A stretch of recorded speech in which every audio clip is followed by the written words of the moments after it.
Welcome back. My next guest is David Fischer. He's the CEO of Landmark Capital. David, forget all that. I want to talk a little bit about, because you normally come on my shows on a lot of Tuesdays. You haven't been on a Friday in a long time. And I said, I want my listeners to hear you on a Friday, David. And so I'm so glad you're here. So I'm so glad that you're here, and we're going to be talking about this and doing it on a Friday, and we haven't done it in a long time. TGIF, huh? Thank God it's Friday, because David Fischer's here. And he's got, listen up, everybody, because this is really informative, which is what you're all about. So tell everybody, because they haven't heard you. I know I do it on Tuesdays too, but because they haven't heard you, please tell everybody about yourself. Well, I'm the CEO and president of Landmark Capital, and I've been in the financial world for 25 years. So what I talk on a national level, somewhere around 3 million listeners every week hear me over 800 stations radio. I'm going to be on television. I've been on television this year, 21 million viewers.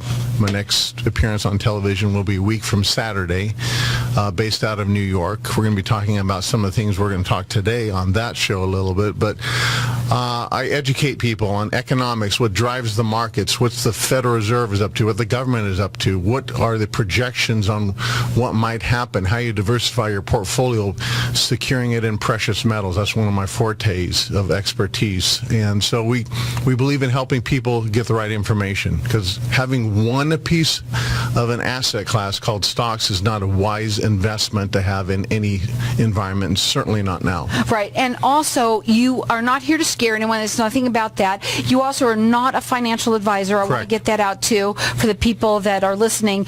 You are an expert in gold, and people you're saying, should diversify their portfolio where they have a little bit of their money in gold too. Absolutely. I just got asked the question today, David, are you a financial planner? This happened like 3 hours ago. There's not a week that goes by, Carol, that I get not asked that question. My response is, no, I don't have the fancy letters behind my name. I don't have a Series 6 or Series 7 license. I've actually thought about taking it before, so I can say I have that. There seems to be a little more credibility with that, although I'd rather have street knowledge and experience rather than the letters behind my name. Well, I think what's important is that when you have somebody like you that is so knowledgeable on that one, gold, which is so important, and so many people buy their gold and they put their money in it where they can't take possession of it. They have their money, they buy it, they've got these things on, I've seen them on television late at night and all that kind of stuff, where they can't. You can. There's what you're referring to is buying gold or silver in your IRA. And most companies now have a way of understanding how to do that, but most of them don't tell you there's two ways of doing that. There's one where you go to a national depository, you never hold your gold or silver, you never see it, and there's depository fees. I can do that too, and I've done that since 2001 when I started doing retirements on a national level. And we're in a national company too, by the way, even though we're based out of Phoenix. But the other way is the exciting way. It's called a self-directed IRA. And that's something that 99% of our clients do when they are given the choices to do on a national level or a local storage level. Local storage means that they get to hold the metal, physical gold and silver in their hand, Carol, without a tax liability. And one unique thing that separates us from a lot of other companies is the legal structure of it. I've used a lawyer for now 6 years. He's done thousands of these. His fee is a flat fee, $350 if you're in the state of Arizona, $385 if you're out of state in another state, and the competitors are somewhere between $995 to $2,000. So basically this is very affordable for anybody to do. He does help anybody nationwide. We are on Facebook Live with everybody too, so everyone that's listening, this is informational. That is what David is all about. He's not about, he does free consultations. There's no obligation whatsoever, but he really wants you to kind of understand what's going on with the government, with the world, and why it's a good idea to maybe do what he's saying. You ready for a bomb? Okay. What kind of bomb? A good one, a really good one. What? Sometimes I come on and bring some bad news and saying, here's what's going on behind the scenes. I guess some people might say this is bad news. I think it's really good news, actually. I'm going to say this is the best news that I've heard in a decade in the gold market. Okay, what is it? Okay, we've all heard China's been buying gold. China is also the largest importer of oil. China imports 12.6 billion barrels of oil a day. That's what they did last year in 2016. That's a lot of oil. So let's average that at $40 a barrel, okay? Because oil was $35 to $52 a barrel, $53 a barrel last year. So let's average it at $40 a barrel times 12.6 million barrels a day times 365. That's billions and billions and billions of dollars. Hundreds of billions. They have a lot of money. Okay. They have been setting up a gold exchange that they did in 2003. I'll give you a little background here, okay? It's called the Shanghai Gold Exchange. They set up an energy exchange called the Shanghai Energy International Exchange in 2007. You see where I'm going here? Yes, I do. Okay. They announced on September 1st, the last time I was on your show, I couldn't say this. They just announced this. They announced that now they're going to accept contracts being paid. They're going to make payments in gold instead of making payments. Your eyes got big, didn't it? Okay. Let's put this into perspective. First of all, So do we carry those or what? So first of all, they've already tested this out in the Hong Kong markets. The major markets in gold around the world are New York, London, Hong Kong, and now Shanghai. They've already tested oil contracts out and were successful in paying oil contracts out in their currency called the yuan in Hong Kong. That's already worked. They've certainly done it in their own country called the Shanghai Exchange. But recently they're announcing now to these countries that send them oil, 28% of the oil comes to them from Russia. Russia loves gold. Russia does not like the United States. Russia would rather trade in their currency called the yuan and receive that than U.S. dollars. So would other countries of the world. Because unfortunately, we've made a lot of countries upset in the last couple of years here. Evidenced by us opting out of the Paris Climate Accord Agreement. We're the only company that opted out of this. We've opted out of NAFTA. In some of those, there's good reasons to do some of that, but there's also a good reason to be engaged at some level, and because of the result of the rhetoric, and unfortunately what's happened here, countries have been distancing themselves, and it happened before President Trump. I'm not blaming President Trump on this, but he took it a lot further. So countries would rather, who are trading oil, and if China is the largest producer in oil, or receiver of oil, importer, and they're paying out now in a yuan currency, which they've been doing since 2014. This is really significant, Carol, because this relates to what you call the petrodollar, which is the U.S. dollar, which is the way we make our money by being the world reserve. That is now all being challenged because of China, saying, we're going to pay you guys either in yuans or in gold. Which one would you rather have? I don't know about you, but I want gold. That's what the world is saying. Is that a good thing? Well, that is good for people who are invested in gold. That's bad for America because now they don't have to take the payout in U.S. dollars anymore. Let's back up 1 second and we'll tie this whole picture together. In 1900s, our currency was backed by gold, right? Yes. The dollar absolutely. the $20 bill was the same as a $20 gold coin. And in 1967, we became the officially world reserve. Who was it before that? Britain. Britain lost the official world reserve, the pound, because they went too far into debt and the world lost confidence in them. So we became the world reserve. What we did was saying, hey, everybody use dollars. And they had no problem, the world using dollars, because it was backed by gold. But under President Nixon, he closed what you call the gold window, and he took our currency off gold. So that happened in 1971. So we had to create immediately a reason for the world to continue to hold our dollars, because anytime you create more of something, you create wealth for yourself. So if we can create a need to hold dollars all around the world, it creates wealth for our country. That's how we became this great nation, through wealth creation by making the dollar the world reserve. What happened in 1974, though, is we said, let's create a new reason. Because in 1971 till 1973, the world didn't want to hold our dollars. There was no incentive. It wasn't backed by gold. They could have bought and used the Swiss franc, which was backed by gold then, So we had to create a reason, and that's where we created this thing called the petrodollar.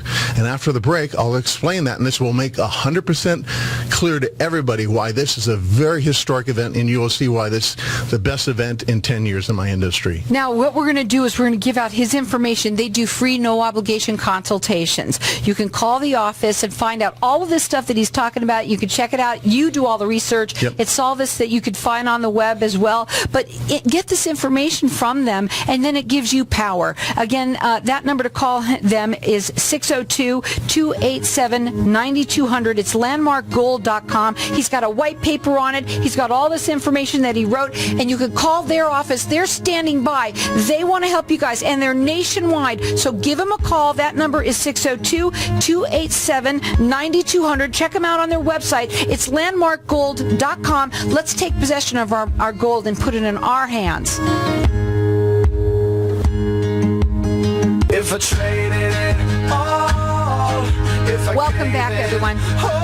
Now, David, you were kind of talking before the break about a lot of things that are going on, and some of the biggest thing that's happening in your world is happening right now, and you're going to tie it all together. Absolutely. So just keep in mind, for a currency to become the world reserve, the world has to use it.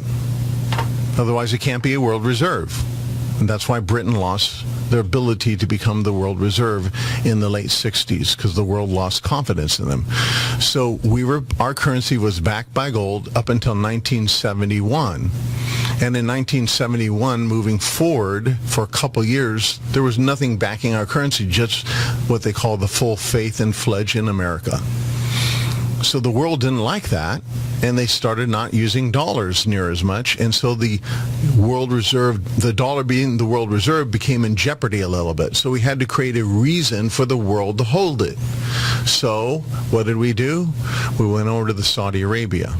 We struck a deal with them. We said, with OPEC, if you sell oil only denominated in dollars in contracts, we will protect you military-wise. And that was the deal that was struck. So from 1974 on, 100%, all oil contracts were sold and denominated payment in dollars. So the world, who uses oil everywhere, had to use U.S. dollars. So that created this need for the dollar. They call this the petrodollar, oil contracts being paid in dollar. That petrodollar got broken in 2014 by the Chinese country by creating their own currency called the yuan, and started buying and selling oil in their own currency. Shortly, within months, Russia joined with them. Iran joined with them, and within 1 year, 17 countries of the world were no longer making payments in dollars in oil contracts, but making payments in the yuan. So you see the progression here. So now we fast forward from 2014 to 2016, last year, we get into a situation where Hong Kong says, okay, let's start trading now oil contracts in Hong Kong. Well, let's start trading oil contracts and payment in gold as a test run here in the summer in China. And that's what they did in June and July. And many people now I'm looking back at why gold went up so much in June and July. It's starting to make sense now. So what's happening is there's this, when you have a huge demand and the supply is finite, gold, you just can't make it. You have to mine it. The demand becomes global as a form of payment. Most countries in this uncertain environment, with countries massively in debt, would rather take payment for their oil and receive payment in gold rather than payment in a currency called the U.S. dollar or the currency called the Chinese yuan. So this is why gold is starting to move, and probably one of the biggest piece of informations in 10 years in my industry. So what I'm hearing, because I'm not as... I'm like the not understanding, though, and it's very hard for me, right? So I'm that normal person out there like anyone else, no Tom, Dick, and Harry. It sounds to me like gold is more important to have than ever before. When I brought gold to your station here, and I said, and I brought a $20 bill, and I said, a $20 gold coin, which one would you rather have? He said, oh, definitely the gold. Every time I've done that, nobody's ever said paper. Right. It's the same thing. If you're a country now, would you rather have gold or paper for payment of the oil that you're selling to that country called China? Right. And people are saying, those countries are now saying, I don't know if I want paper near as much. Maybe a little bit. Maybe not every contract will I get payment in gold, but I'd rather have the choice now. And now I have the choice because I would rather have gold, because gold has stood the test of time paper markets haven't. Right. Now, also, it's also that you have a way for them to do it very affordably to be able to have now possession of their gold in hand. Exactly what we talked Which about. I would so much rather have. In people who have 401ks and IRAs, there's a law that was passed in 2010. We were talking to somebody in the studio before the break. Everybody, whenever you talk, they always say, well, let me know. I need to get that information. And that's just what happened moments ago at the break. Do you have a packet? All the time. So I wrote this white paper called The Coming Bail-In. What has happened across the country, across the world in the last, since 2008 is the countries are in debt. Do you realize, check this out, here's a new fact. We just closed August month, and the budget deficit, how much we spend more a month than what we bring in, is $108 billion. That's $1.3 trillion. If we don't spend another penny, which we are just passed another spending bill, okay, it's not through fully passed and signed law. If we don't spend another penny, we're going to increase the national debt $1.3 trillion every year until something changes. We're in debt. And, Fox News is saying today that we have to grow the economy. It's mathematically impossible to pay down this debt how it is with the government, how it's functioning. There's only one way out of this, and it's going to take a long time. We have to grow the economy. That sounds all great in theory. The budget office of accountability at our government, not Democrat, not Republican, said in 2014 when the debt was $16 trillion, said you'll have to grow the economy 10% a year over a decade to get out of debt at $16 trillion in debt. Now we're $20 trillion. So this getting out of debt by growing the economy is eventually if I keep digging far enough, I'll eventually get to China, I'll be part of their gold deal. But it doesn't work. It's not going to work. So we have to do something different. That's why they've set up this whole bail-in thing. So either inflate our way out of the problem, which the Federal Reserve is going to raise interest rates to inflate our way out, or we default, and I hope we don't ever do that. They talked about doing that actually this year, the president did. Or they do this thing that's become popular, a bail-in, where the country goes inward. They seize their citizens' retirement accounts, bank accounts. It happened in Greece, Portugal, Poland, Ireland, Cyprus. And only one time did it cause a behavioral change where they rioted, and that was in Greece. That's because they did it 3 times. We would riot too, I would think. Oh my God. I mean, we've talked a little bit about this. And again, I say the same thing almost every time I listen to you. Why wouldn't anyone want to, everyone, not just anyone, everyone want to have a little bit of money in gold, not to say all their money in gold, but to diversify their portfolio? I don't even think you need to have a portfolio. I would want to be, I don't know if you have to have that in order to do it, but I would want to no matter what, and I would want to have possession of it, like you said. Ray Diallo, who's the 30th wealthiest man, get my facts right here, in the world. Ray Diallo, he runs the 4th largest hedge fund. Just last week, he says everybody should own gold. He said at a financial conference called Trading Alpha in New York just last week. He says everybody should own gold, at least 10%. He's a stock guy. He's not a gold guy. So I'm going to do something different with you right now. Okay, so let's say somebody's calling you up. Walk them through the process of what you go through with them, where they then sit down and they buy the gold. Tell me what your concerns are. Why are you calling me today? What's your thoughts? I'm concerned that the bank is going to, their government's going to take all my money from my bank, and I'm not going to have it. It's just out of there. It's going to be nothing. Carol, I see why you're saying that, but I'm always going to tell you what I know to be the truth. They're not going to take all your money. They might take a portion of it, and the number is 56 to 71%. So this is how we interact. If they say incorrect things, even if it's in the favor of the person who's selling gold, I want to make sure they know facts. So then we go on from there saying, okay, so what do you think you want? Tell me a little little bit about your financial landscape, your investments. Tell me a little bit about yourself. Are you a high-risk person? Are you a low-risk? If they said, I'm a high-risk person, I'd say, okay, well, this is why you want to get out of stocks. And that usually does what? Stocks are all-time high. Gold is at a low market, getting ready to move up. So buy low, sell high. Paper they can take, gold they can't. High risk, low risk. So we talk about a well-diversified portfolio and the reasons why. And then when we get into the gold side of things or the silver, we talk about all the distinctive markets there, what they do, what they don't. The person is very empowered with full knowledge of their benefits, their drawbacks, market upside, market downside, the environments that gold moves, what causes it to move and what doesn't. And they make a decision what they want to do. As simple as that, and there's no pressure, absolutely. And again, everything that you do, it's very affordable, and you can help anyone in the country. It's, what did you say, how much it was to do? Well, if they're going to do an IRA and take possession of their metals, it's $385 to take possession. And that's here or across the country too? Across the country here is $350. Okay. And now what I want everybody to do is to get this information by calling them. They're there. They're standing by. They want to talk to you so that you can get a little bit more information. That's all it is, to talk to them a little about what they believe could be happening. And it's, again, I think that anyone would want to do this. Just a little bit of money, just to have some here safe that you have possession of. Again, that number to call them is 602-287-9200. It's landmarkgold.com. What are your final words? Gold is up about 4% more than stocks this year, so it's very affordable to diversify, and it's outperforming the market. Well, you know what, guys? This is something that I believe that everybody should do. Please call them. They're waiting for you to call them. It's 602-287-9200. It's landmarkgold.com.